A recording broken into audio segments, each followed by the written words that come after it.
this is real life.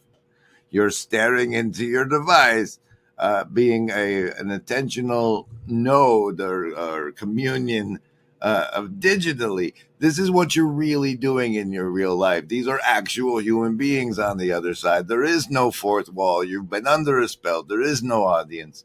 You're not in the privacy of your home in your secret place all by yourself. You're with the others in the attention. You're being watched there. You're effectively pacified, except to the extent that you can gain what improves you, or it's not. These aren't. I mean, I've been sent on 3 trips by this in my real life. I've been to California and Wisconsin and now Florida. This is very much my real life, MJ. I don't know how to.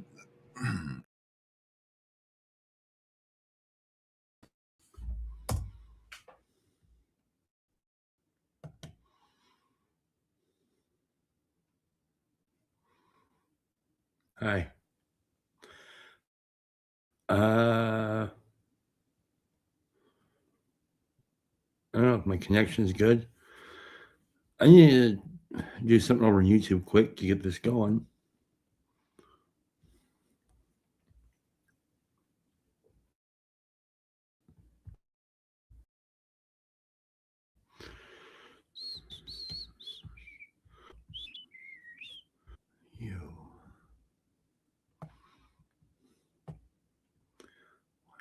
Your videos.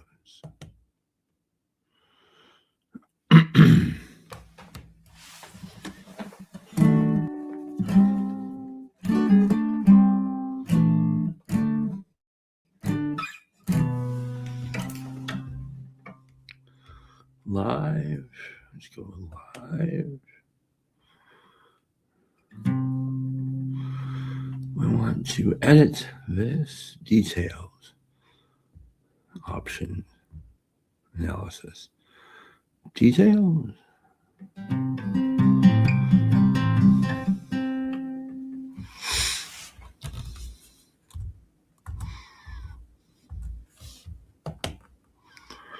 Okay. Copy paste. Title.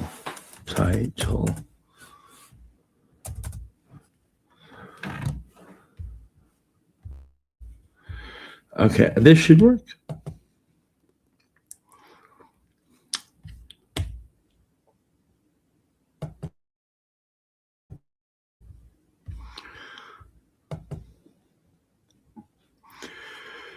So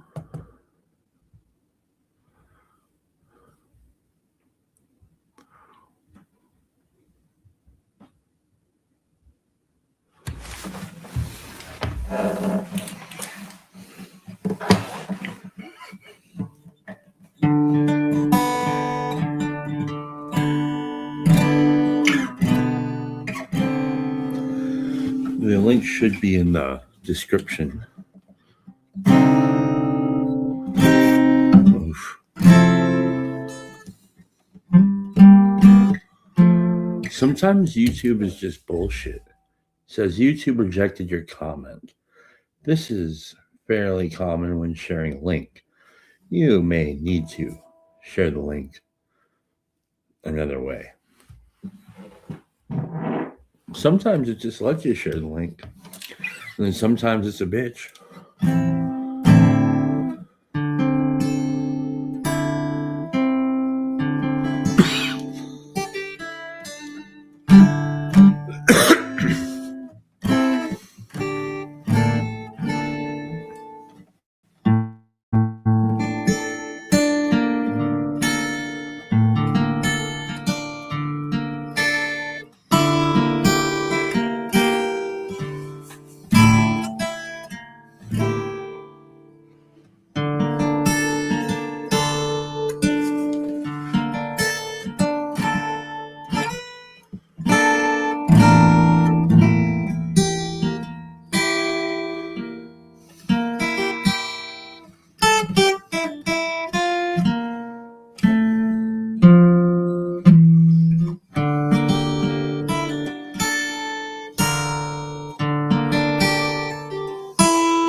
This is the post Wednesday vibes.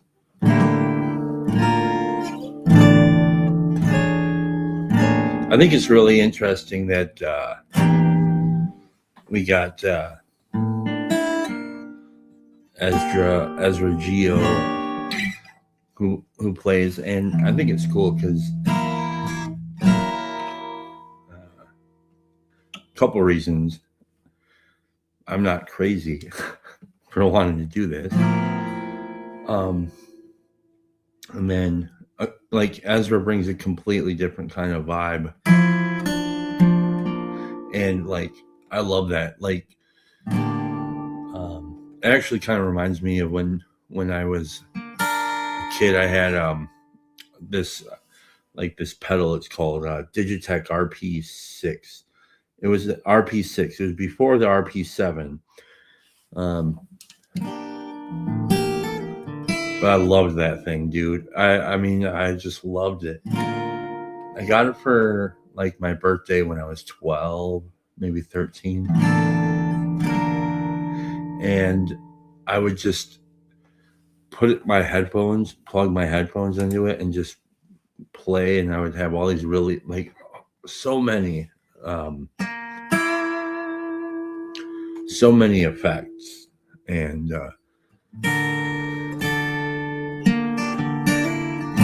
I was also really influenced by Dave Gilmour's.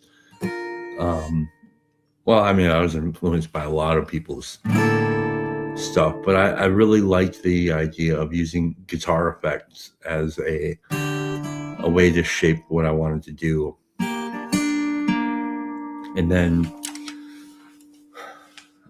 but I don't own an electric guitar. I mean, that's not true. I guess this is electric. I've never plugged it into anything, though. I have nothing to plug it into.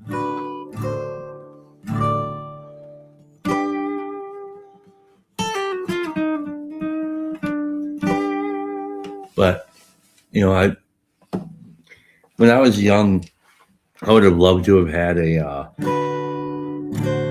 like a nice like digital setup where in your computer. I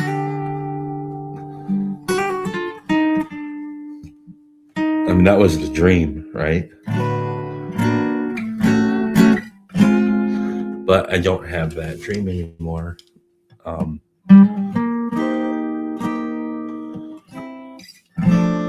But I like the idea of being able to. Hello, Allison. Hello, Emily. Hello, everybody.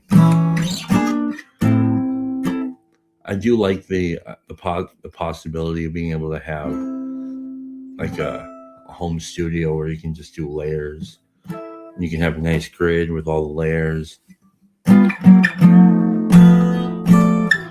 But this is a way. So doing this with like the kind of like improvising thing is a way to maintain this at the level of hobby.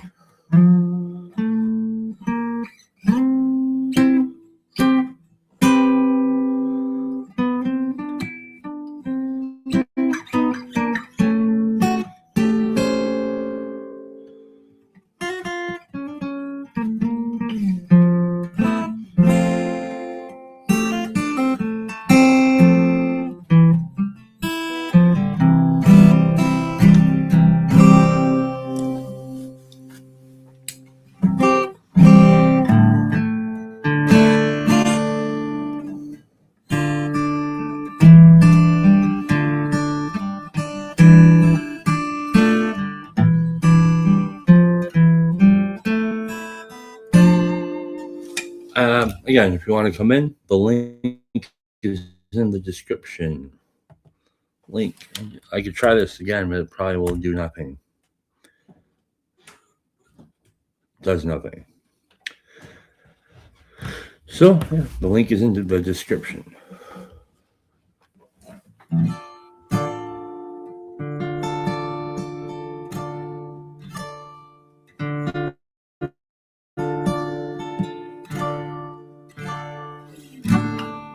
Yeah, the shapes. Well, shapes are like what I meant by that, Neil, is like like this kind of C chord. I mean, it's a chord, but it's also kind of like from my understanding of shapes would be like a way that you kind of shape your fingers on the fretboard, and you can move that so you have like a C shape that you can move around the board. But really, what I was kind of getting at there too is that I don't play with any other people, and I don't play along to any other music, so I don't have this kind of um, other agents to bounce ideas off of, and well, that's not true because I was doing some of that with McMosive, but that's helpful when you're working with other people. It can kind of like break you out of kind of like the patterns that you're used to playing. And so I'm sure some of you have noticed that I play very similar patterns kind of repetitively.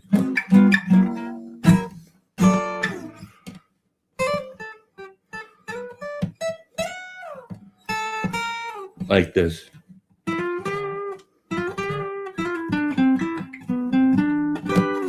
And that's just something like that is just always coming out of me.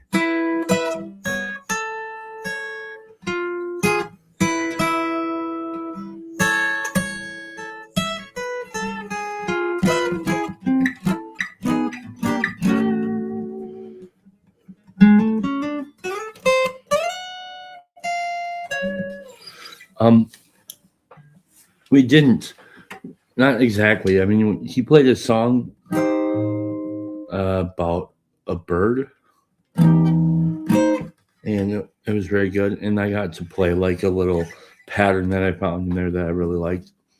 I thought it sounded pretty cool. That song was very good, by the way.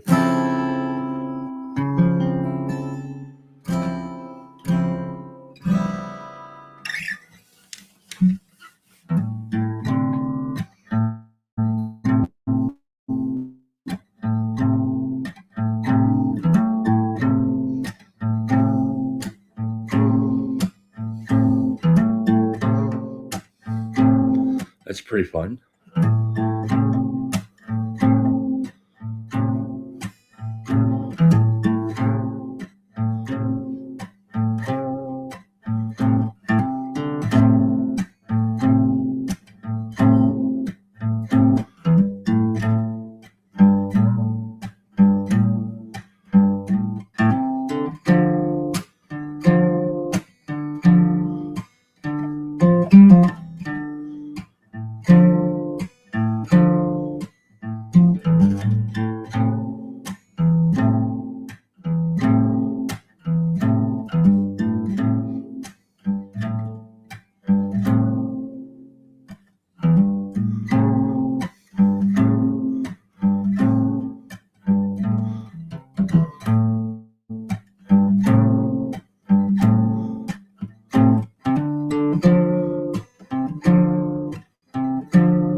make sure that the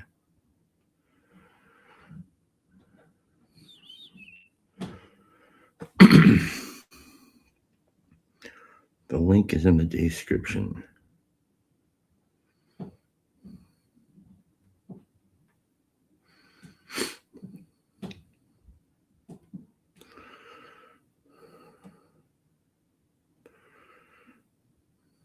Yes. Okay, that's good.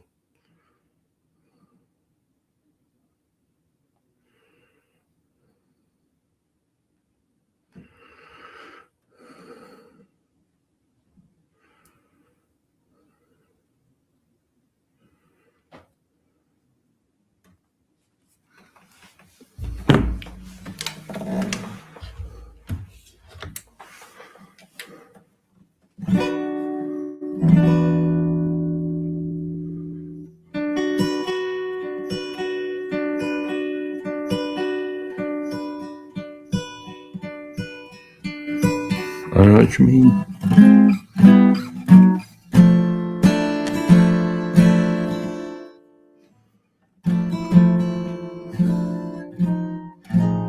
I realized starkly a few minutes ago, but have been slowly and steadily realizing for years now, an aversion to making or to anything artistic created corporately, meaning from an institutional body aiming to make money. I don't know what any of this means.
Maybe in some way it kind of is. It's familiar. It's like doing a crossword puzzle or something. It's kind of like kind of pointless, like other than just to kind of like as you're saying. I wouldn't use the word therapy, but it's like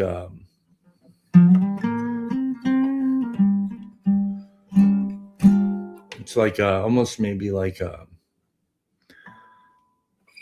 a droning meditation of sorts. Just, and maybe even that's kind of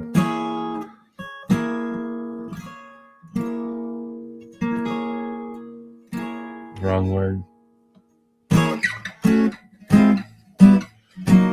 I kind of wish I had a topic to talk about.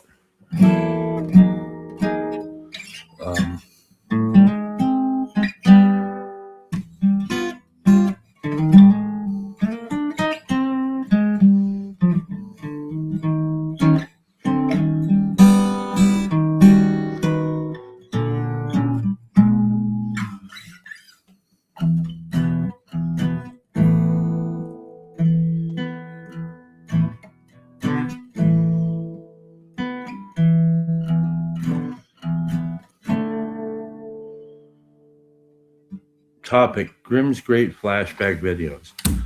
Okay, let's go there. You're gonna hate this, Grizz. YouTube.com.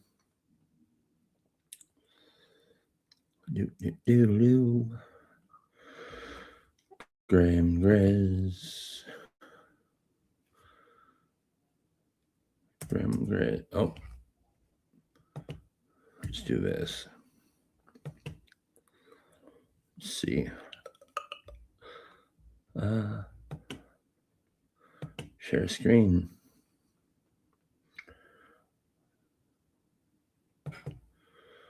Share screen, Grim Grizz.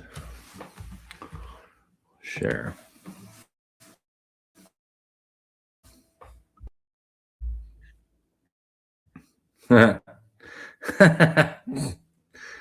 It's funny.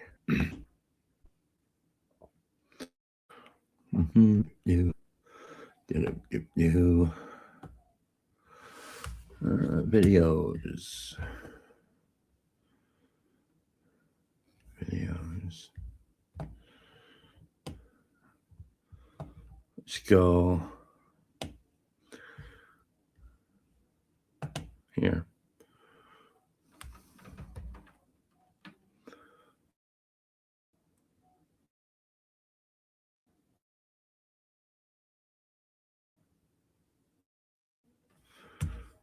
They're getting very scary. Like I ripped Van Winkle, essentially. I crawled into the internet and got old without maturing. And then they pushed all of you guys in here when they locked you up. And like, you don't want to be in here. All right, can you hear me? And there's him? so many worlds. At the like, same all time? trying to make estuary. Or is my I'm shit like, goofy? good Lord, man, do you know what's out here? Right. Just like, let me like underutilized. That's And- true. Okay. And so if I can see these things and I can, it's like these are gold. These are the Can you hear- dandruff hear off me? the shoulders of giants. That's a Right? good one. And if I can help Hear keep it these all. people Okay, because I together, don't have then I can like there's no run a hiccuping. hardware store or something and get by and feel useful. Now, Meaning enough. I'm gonna play guitar while No, I I think stream that's a Grim really Grizz. good I point. can't hear anything that's going on. Because with Grim ultimately what we're Grizz stuff looking because for, you know, I like don't want the bleed over to I bleed. think when in fact what's really behind that is meaning. And we've all been programmed to be audience. You go NPC all day, you come home, and then you be audience. Like, wait a minute, this is our one life? This is what we don't believe in reincarnation. So we get this one shot, and we spend it NPC and audience? Come on, guys, let's play. Good night, Ron. Yeah. Batteries not included was back Right. before the fracturing. Right. And that one boxer could only talk in commercial slogans that he had heard on TV. And so it's kind of like that, but it's like from clips of movies instead of TV jingles.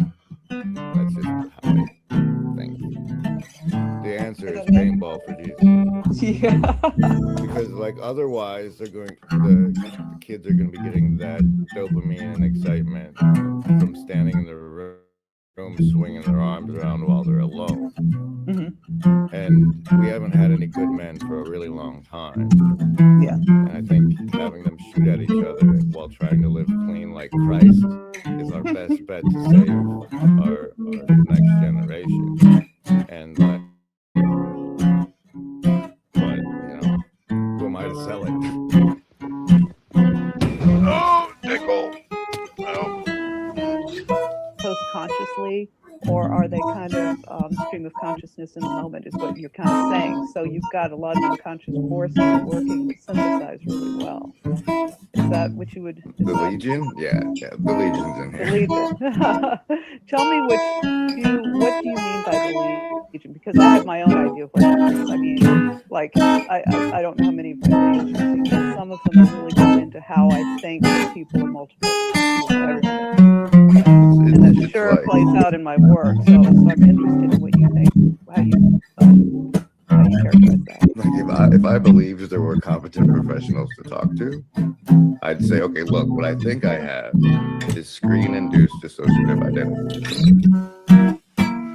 Too much time, and it's like, dude, just stared in the crystal ball too long. If you could elaborate on this a little bit. You said, I'm not sure this isn't hell. Is existence good? I mean, we know it is. And we know the Bible, like, they said it was good, but is it good? And if it is good, you compare and contrast your experience of that. Existence good as compared to what? What else is there? What is your conception? What else is there? Well, it's how you pick what side to be on. It's so, if the atheists are right, then there's a measurement of goodness I judge my life at. Otherwise, I'll terminate. There's no reason not to. So that was for many years of my life. Finding reasons not to was the struggle and the lack of faith. Yeah. So that's the primary angle I came at. You know, I don't know what it's like to make hard sacrifices for things I love or people I love or whatever I love. So. You don't feel like you've made any sacrifices for something you love. Well, they got this rule that like you can't really love anything until you love yourself. So I'm still there. Still where? Can't love yourself. And so I'm just trying to help out while I can, because that theory I have is that if I can get 51% or more outward, I'll be all right and still make it to the next level. Other people might see this. I'm wondering, you know, how is it? Because you're saying, well, first you have to want to survive. mm-hmm. You know, to work up the chakras. You have to want to survive. And then you have to go like worthy enough to participate, and then you got to learn the social skills, and then you start applying love, and then you blossom into a character rather than an NPC. Is it easier to love myself now? That makes sense. If you abandon kind of like fiddle around on the yellow and green ones with the big giant void, caring if you survive or having any actual self-worth, and still be help out a little, maybe. This is going up as soon as we're done, probably, because I still haven't got an army of monkeys to turn whatever. Whoa, so weird. Like, had I been successful at this point, I would drop this MP4 into the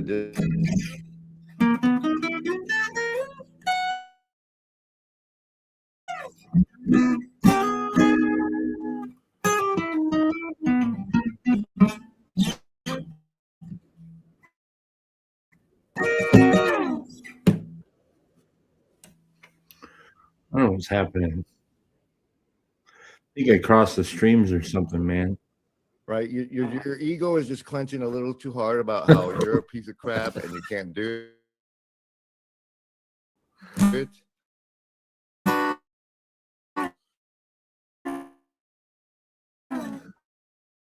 If you loosen that up and let it happen through you.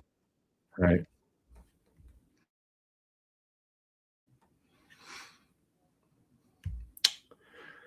Okay.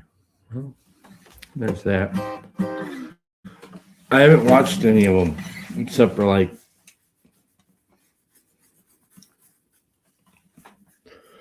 maybe 10 minutes of one.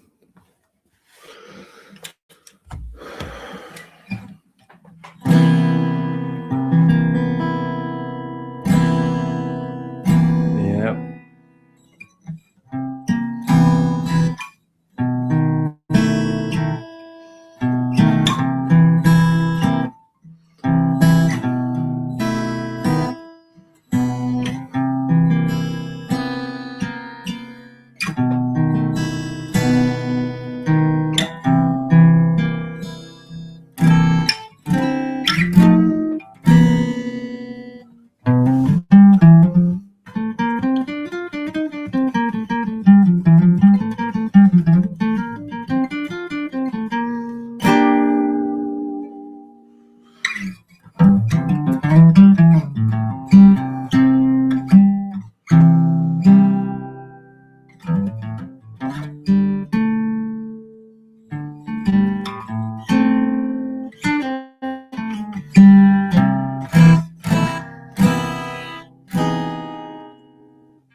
So one of the things I did today was I could get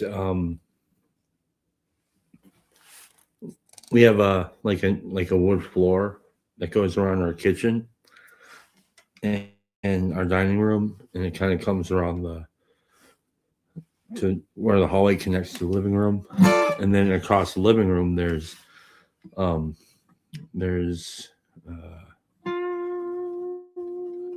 there is carpet. And one of the things that we discovered today, Carolyn and I, was that if she lays on the blanket, I could drag her, like pull her around on the floor, so it kind of like is like a toboggan around the living room. She loved that. That was awesome. It's like a little like a cool little ride for her.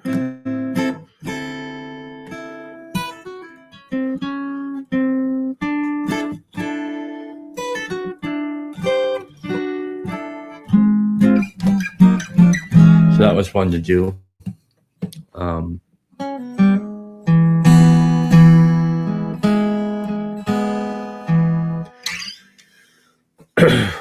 Ever since I thought about the idea that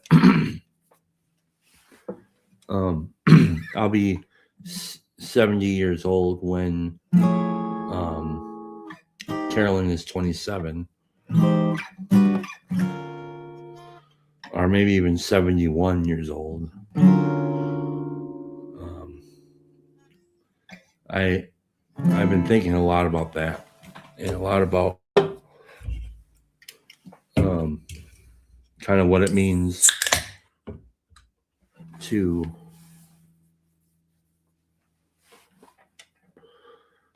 enjoy every day and every minute that I have with her. And I was kind of thinking about this morning about like how much, just kind of thinking about a little bit of the past, and then thinking about the future and what the future might hold, and then I was thinking about the present moment and how there's been so many moments in the past where I tried to remember, like almost like take a snapshot in my mind, or like a screen capture moment in my mind of this particular now moment, that and this feeling of adoration and feeling of deep and profound love and connection. And I've been able to more actively do this with Carolyn. And then what I find is when I look back, I do have an image of those moments. Some of them are a little fuzzy and they aren't that long ago, but I don't have like the emotional recall. Like I can't just reproduce those deeply beautiful moments. And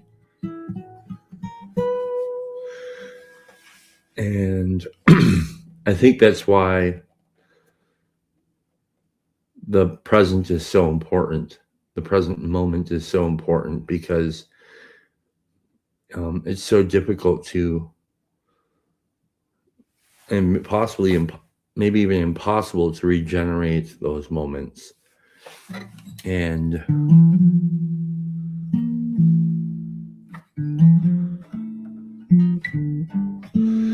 I was thinking about this whole thing where, I'm basically a really old dad, and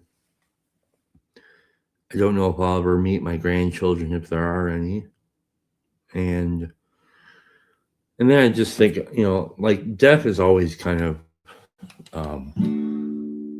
around in my thinking, and not necessarily death as much as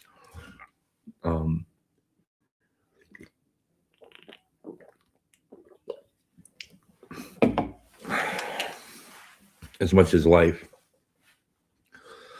And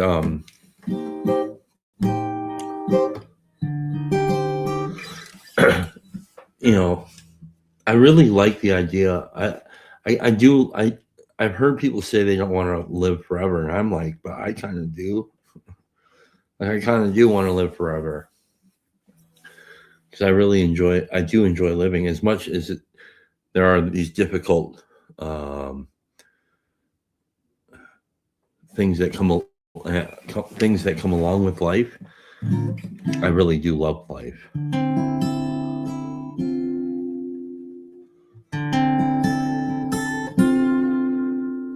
And so, yeah, I was thinking about just kind of like the finite, the seemingly finite nature of life. And I was thinking about how I would like to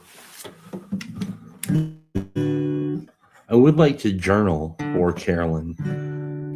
Like, I would like to be able to write down those moments and capture them.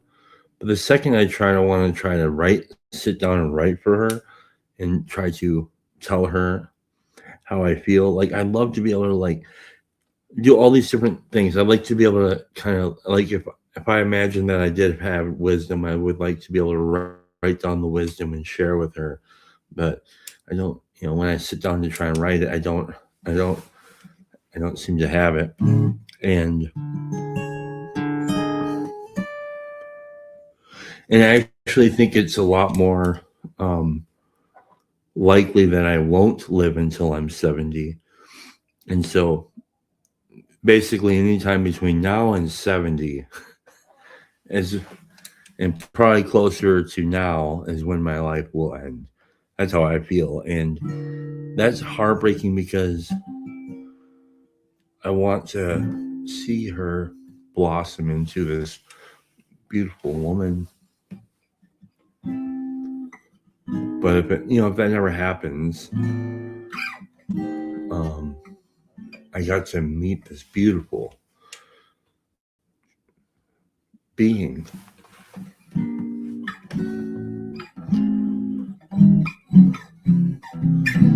And the thing that's really sad is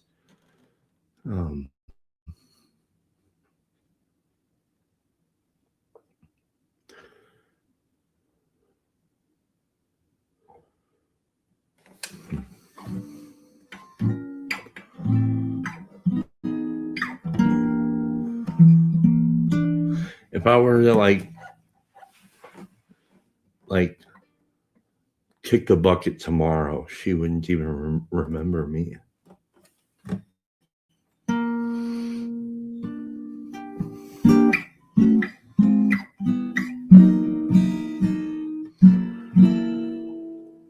And that is sad.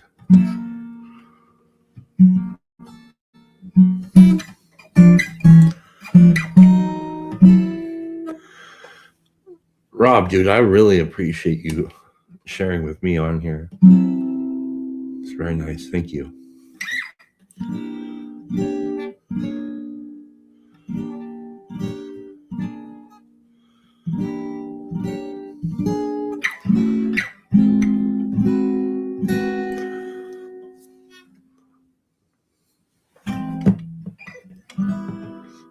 But so yeah, when I think about how if I were to, just suddenly go tomorrow, the likelihood of her remembering me is like 0, and she'll have stories that people told her, possibly will tell her about, who I was, and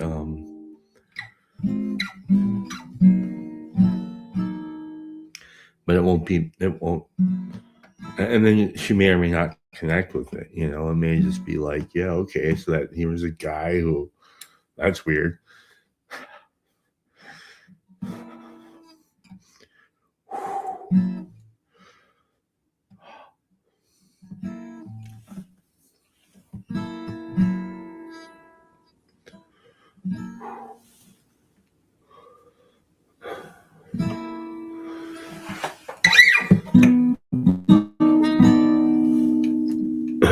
That's a scary, sad feeling to know, like, that the possibility exists that where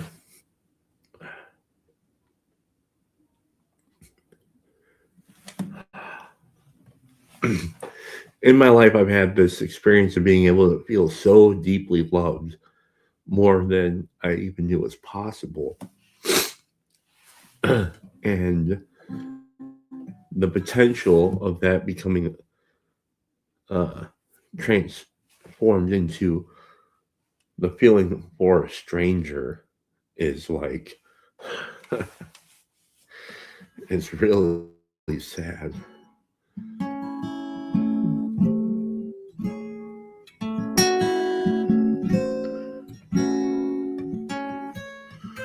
But like, and there's a way of like kind of like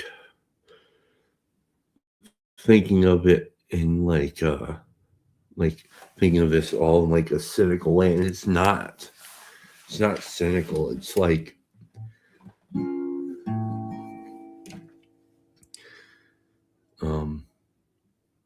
it's just like really trying to look at it like it's like this. Even though I feel love like I've never felt before, and there's like a depth that is impossible to explain to somebody.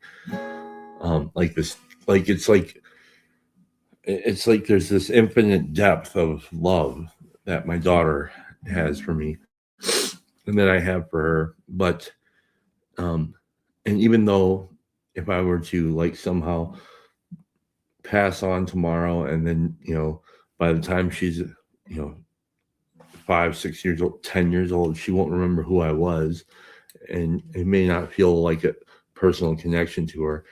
Like there's something about the love that I have now, right? And that to me, it seems to be the kind of thing that kind of makes reality possible because it can't be nothing. It can't just be like there's this feeling that I'm sharing in my brain's in my chemical with this other being, and it can't just be that. And then like it's just this. No, it's like it must be the most important thing because it obviously is. But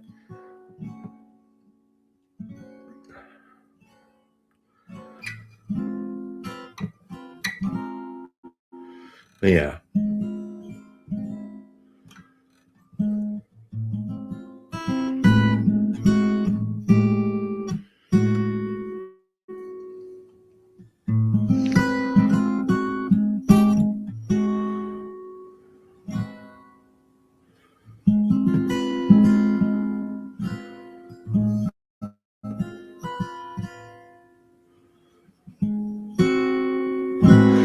Well, I know what I know. Here's what I know what I should do.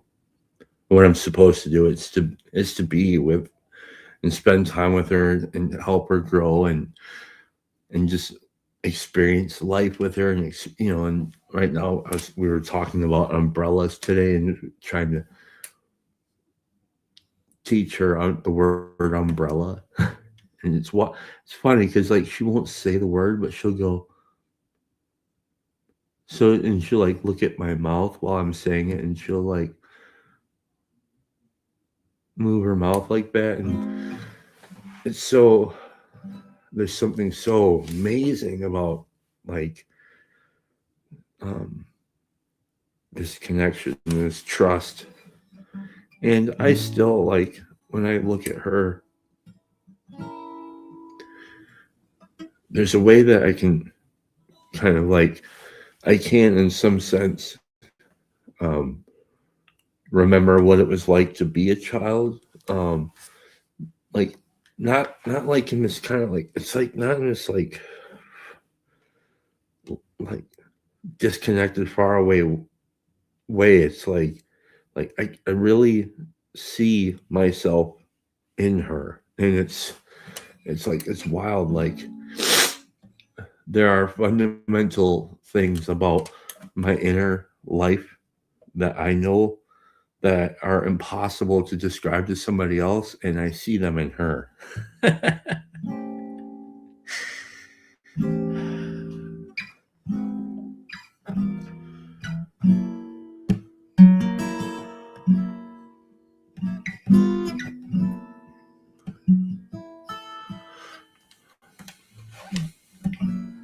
That's a very, very cool experience.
So, excuse me.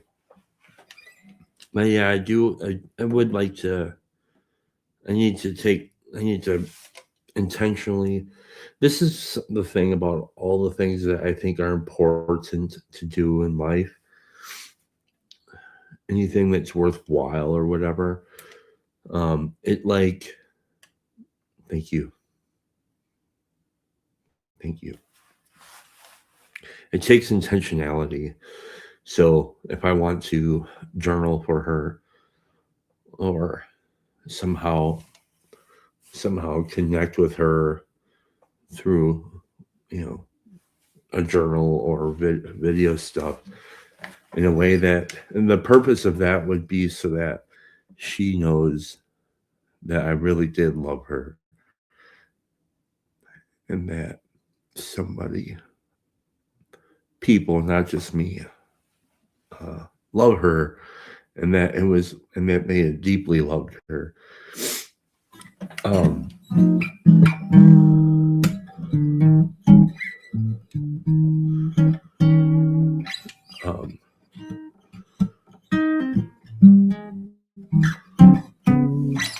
But all those things take intentionality. Like, you have to do them. If you want them to get done, you really have to do it. And I learned this about, like, family Christmas parties and all these different kinds of stuff. It's like you got to.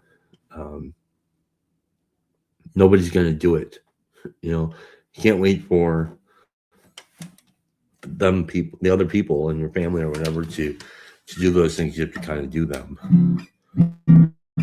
I have started writing some stuff for Carolyn before she was born, and then a little after, and then hopefully, if I don't delete this channel, hopefully some of this stuff she can get some image. Again, maybe she'll never have to do this. She'll never have to come and watch this. And I could live until I'm 70 years old, and she'll have had hopefully plenty of time for us to share life together, and she won't be confused or wonder if her father loves her or not, or if she. But if she did, if she had to come to this stuff, maybe this will help. And I think some of the other writing stuff I've done is an image into that. Also, she can kind of see who I am. But, and I've thought about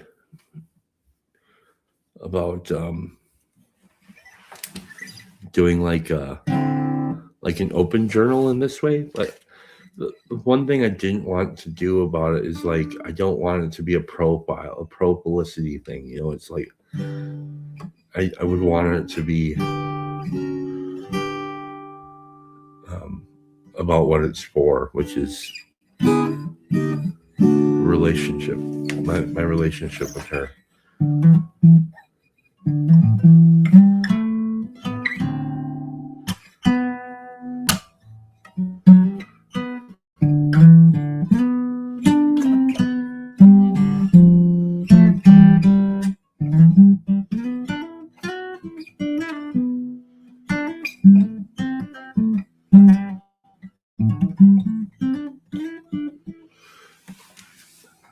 I get upset with myself when I get frustrated with them, but never have time to really process it or feel bad for myself or be mad at myself. I just try to be more patient each day and cognizant of it. Yeah.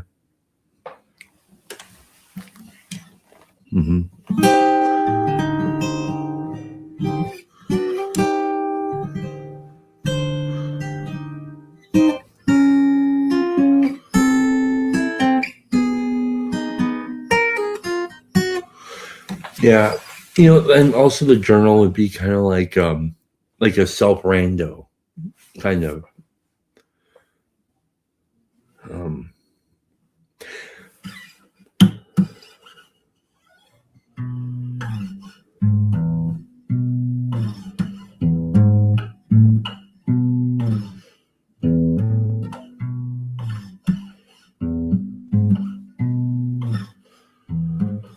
Again, that's the thing. When I look back to, so I tried to bring this into my mind, like during prayer,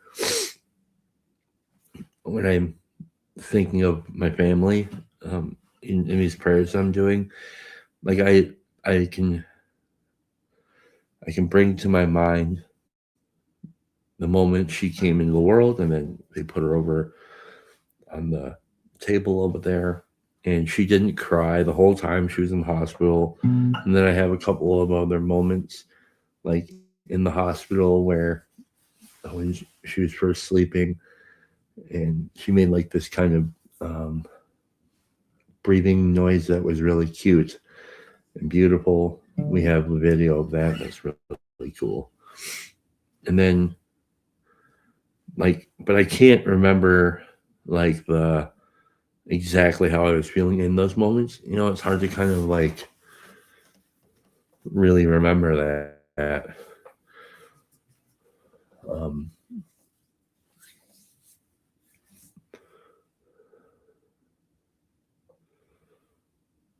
We had or like there was this time even a few weeks ago when she was sick and she had a fever, and we took her in the urgent care, and we had this moment. We were up in the doctor's office there, and I'm like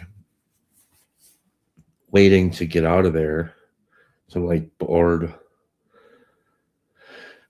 and becoming impatient, and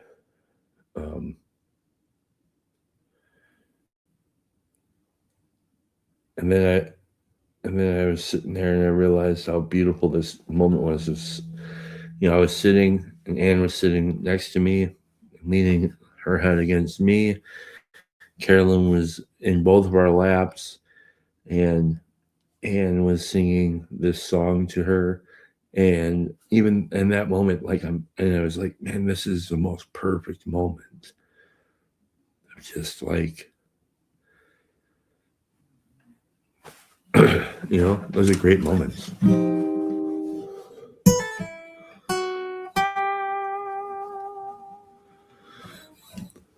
But again, this is why the present moment is so important, because I can't, as much as I would like to remember those things and how good it felt, I can only in a kind of second-hand way remember how good it felt.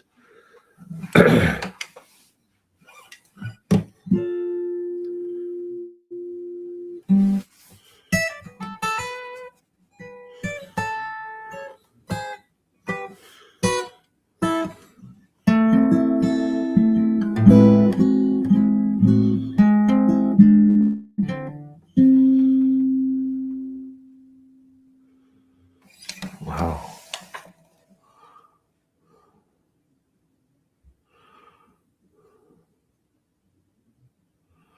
Wow. It sounds like a journey.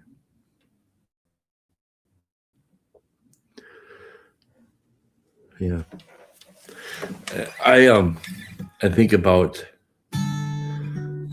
God's grace when I really, and this is why I think that each of us have our own. And I know this sounds like such a. This isn't platitudinal or anything like that. It's just like we all do have our own deeply personal connection with God as we do our family, right? And wow. Well, I'm gonna put some prayers out there for you. I don't know what else to say about that, but I'm glad you're a father that's being there for them. That's really beautiful.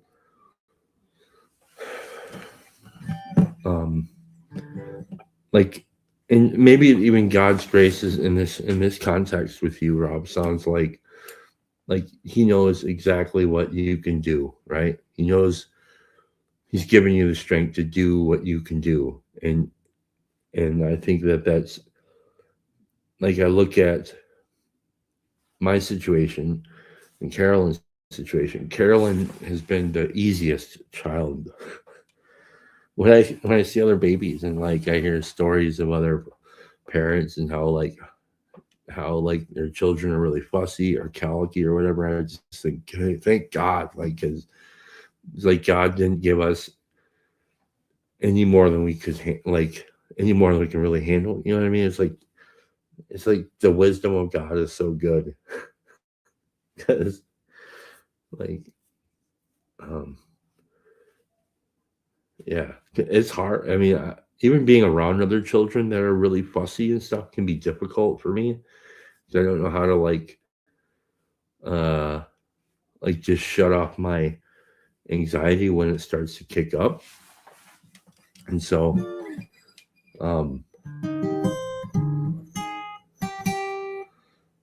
and Carolyn is just kind of like the sweetest. She's just sweet.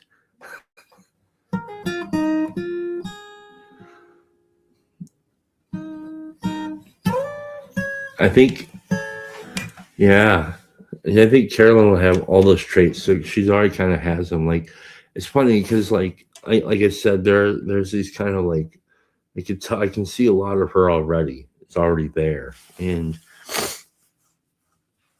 she's discovering this stuff about her that's already there. Like the temper or the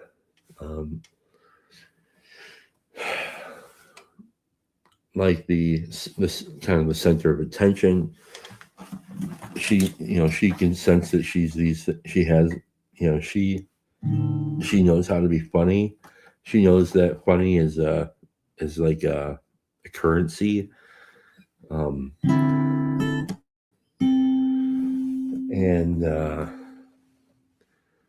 Yeah, exactly. That's funny because I know right away that the short temper, bad attitude that Carolyn has definitely comes from me.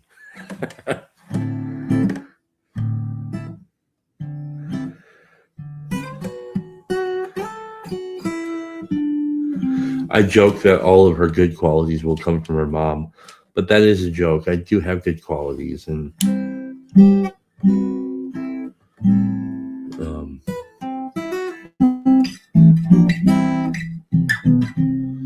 but yeah.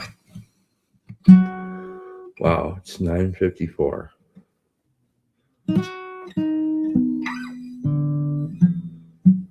Well, I should get going to bed. Thanks for spending time with me, everybody. Rob, I thank you, man. Thank you.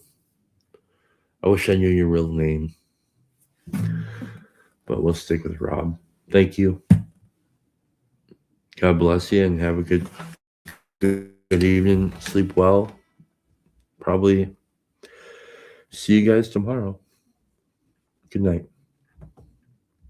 This is interesting to me. A duty crisis? A duty crisis. A duty crisis? A duty crisis. A duty crisis? A duty crisis. A duty crisis? A duty crisis. Well, so I watched Alex O'Connor, all these apes doth protest too much with respect to Ayaan Hirsi Ali. They all consider themselves apes, and they're all they're all complaining, and it's like, do apes complain? A duty crisis? A duty crisis. Yeah. I don't think so.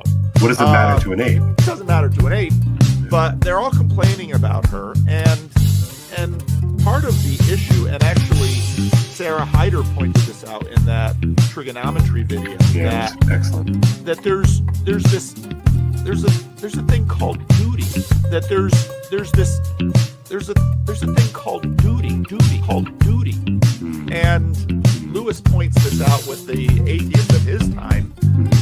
That he says all of these people are just randomness and chaos and nihilism until humanity must be preserved. A duty crisis? A duty crisis. Yeah. Israelis or Gazans must be rescued. That's right. Duty crisis? A duty crisis. That's right. And Lewis is like, why? Yeah. You cut that out. You cut that out when you cut out the story. There's no, fat Thor might as well stay drinking beer and eating nachos. A duty crisis? A duty crisis. You cut that out. Right, playing video games, yeah. Exactly. Yeah. And we have basically seen the product of the story of nihilism playing out in people's lives. And what is that line? Remember that Irish woman you had interviewed or you were listening to, like, lonely lives, people alone in their bedrooms, a duty crisis? A duty crisis. Yeah. It's a great line. I just every now and again it pops into my head, but it's like that's what we have wrought. That's right. right? That's what we've wielded. We've created that world. Stories have power. Stories move us. Stories are spiritual in that sense, in that they, again, I always point to, well, what is spirit? Well, just use Jesus' definition from John 3. Spirit is the thing that moves the trees. When you look out the window and you see the trees moving, you might think, oh, those trees have muscles and brains? And no, they don't have any of that. The spirit is moving the trees. Spirit and wind are the same thing. And the stories that have been told, the nihilistic stories, have given us Fat Thor. That's what they've given us. Yeah, right, good. Yes, that's right. And that has multiplied in the culture. And now everybody wakes up and they're like, Fat Thor, this isn't good. Well, how do you know this isn't good? Isn't that the telos of your story? Oh, you don't have telos either. A duty crisis? A duty crisis. Right, So- oh yeah. Right, well, because Fat Thor is a lie. Like, we just know this. Yeah. Right? It's like offensive to the spirit. You cut that out. It's so mean. It's so mean in stingy. To do that to your audience, right? And so it's mean to do that to Thor. Cut that out. Right? I mean, like, that's and I would say it's not just me. It's a lie. Cut that out. A duty crisis. A duty crisis. Right. And I worry that the crisis of story that we do seem to be living through is the inability to call a lie, or the unwillingness to call a lie in story. And Paul, did you ever in your wildest dreams growing up think that we would ever get to the moment where people would stop having sex? No. Right? No. I mean, that's wild. That is absolutely bonkers wild. Yeah. That this is where we are. Yeah, because you look at it, people love to compare us to apes, and human beings are, we're strange apes in that we, sexually speaking, we're very strange apes, and we, part of the reason we're such a successful species is that human beings really like to have sex. That's right. And we've gotten to the point where, Fat Thor can't get it up. Yeah, right. No, but I think that, I think that's a tell. I think that's a real tell. For an episode. Yeah. Fat Thor can't get it up. Right here, ladies and gentlemen, here at the Underneath, featuring Pastor Paul Vanderklay, and you cut that out.